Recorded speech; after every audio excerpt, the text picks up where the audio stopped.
रावसाहेब दानवेंच्या अडचणीत वाढ, जालन्यात पाणी प्रश्नावरून 51 गावांची आक्रमक भूमिका.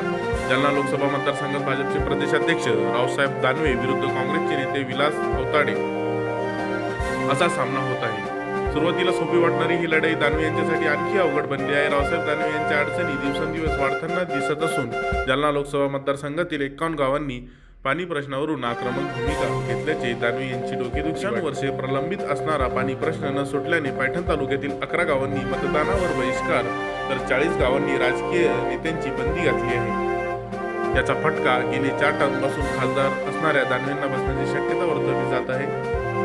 ब्रह्मगव्हाण उपसा सिंचन योजना आणि खेरडा प्रकल्प निधी अभावी बंद पडल्याचा रोष नागरिक व्यक्त करत आहे. रावसाहेब दानवे केंद्र आणि राज्यामध्ये सत्तेत असणाऱ्या पक्षाचे प्रदेशाध्यक्ष असताना देखील मतदारसंघातील पाणी प्रश्न सोडू शकलेले नाहीत. त्यामुळे जनतेकडून अधिकच राग व्यक्त करण्यात येत आहे. तर विरोधक देखील दानवेंना टार्गेट करण्याची संधी सोडताना दिसत नाही. याचा फायदा नक्कीच विलास अवताडेला मिळेल. जिओ 24